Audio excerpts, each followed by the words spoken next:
boses nagpatuloy ang pamamayagpag ng American rock band na Journey na nagpasikat ng Don't Stop Believing.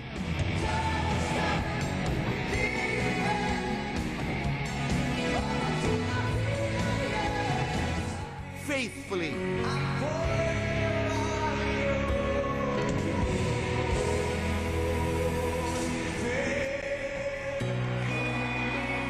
At Open Arms.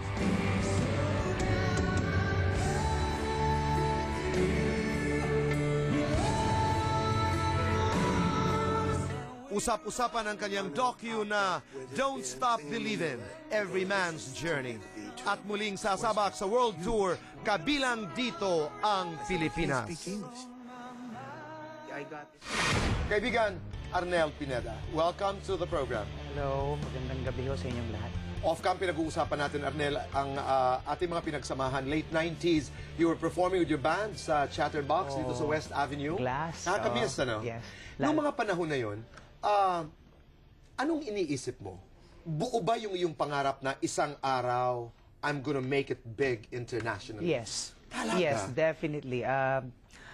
Kahit alam ko nun, maliit lang ang budget. Magkano ang bayad sa iyo nun? Parang mga 900 pesos. 900 pesos a night. Napaka-inspiring yan, lalo na sa mga batang nanonood ngayon sa atin na nag-umpisa si Arnel Pineda po at 900 pesos. Okay. So, doon pa lang, talagang alam mong mangyayari ang nangyari ngayon. Yes, alam mo yung sa loob mo, yung may mission ka eh, na kailangan ma-fulfill mo yung mission na yun eh, which is, to succeed.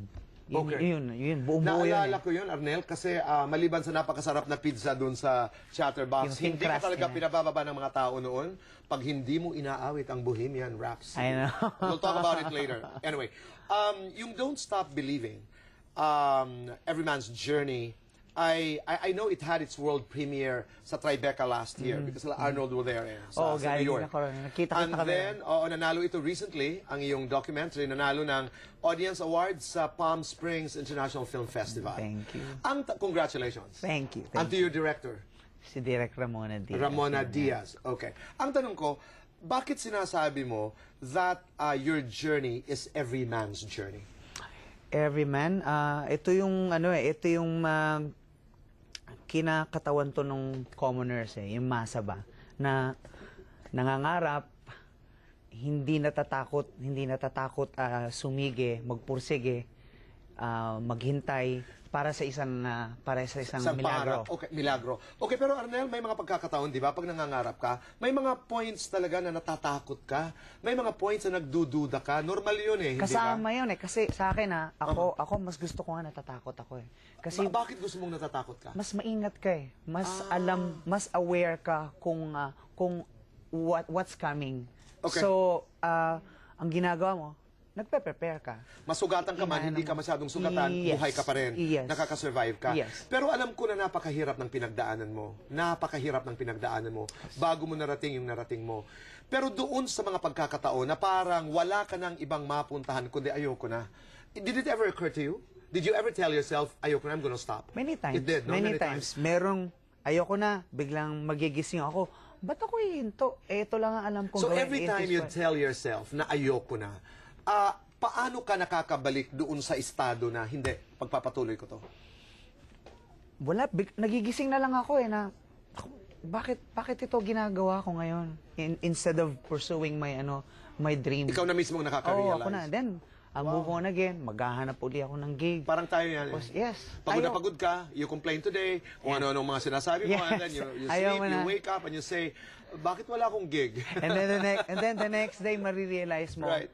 This is what I'm good at, and ito yung pupursige ko. And it happened. Yeah. Because you didn't quit. Yes, Diba? You yes. remain really one of the most inspiring people, and your story will continue to inspire. You have a concert. Yes. March Talk about 21 it. po. March 20, dito sa Pilipinas. Yes. Because I know this is part of a world tour. Talk about it. Yes. Itong show na ito, kung yung nakaraan, nung 2009 na we were here, kinakabahan ako.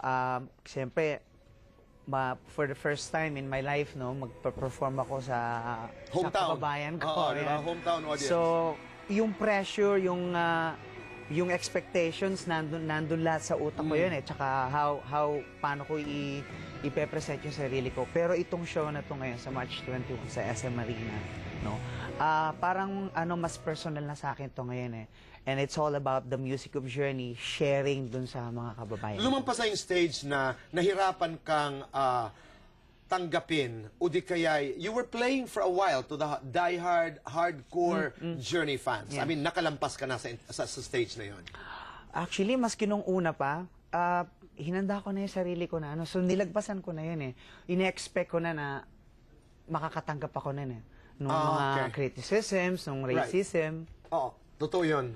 Nababasa namin yun. Yes. Arnel, ito diretsahan. Dahil ikay exposed doon sa international landscape, ika nga, may pag-asa ba ng isang Pinoy rock band, halimbawa? Yes. Talagang kaya? Yes, I believe so. What do we have to do to be able to get into that landscape? Just keep on doing what we're doing right now. Actually, ang ano natin ngayon, ang music industry natin ngayon, it's very rich na eh. Totoo yun. I mean, if may blueprint na tayo eh, i-follow na lang natin eh, yung mga na-achieve nila Eli Buendia, Eraserhead, sila Rico Blanco, River Maya, huwag lang huminto talaga. And yung mga kabataan na yung nalululong sa music, talagang suportahan sila. Tama. Bigyan sila ng tamang edukasyon at suporta. I think we'll make it someday international. At panoorin, talaga. suportahan, Yes. pakinggan, hindi ba? Yes. Pakinggan, because tama ka, world-class ang Filipino musician. Yes, definitely. Okay, Arnel, kami dadalaw at manunood sa inyong concert March Please, 21. please. Again, this is where? Sa SM Marina po. Okay. MOA, no? Yes, 8 p.m. po. At yung mga wala pa hong ticket, tumawag lang po sa SM Ticket. Okay, we will be there. Okay, huling katanungan. The song that started it all, Yes. ano yun? Sing a few lines, Arnel Pineda. Faithfully. Sige nga. Yes. Highway run into the midnight sun. Wheels go round and round. You're on my mind. Restless hearts sleep alone tonight. Sending all my love along the wire. They say that the road is no place to start a family. Right down the line, it's been you and me.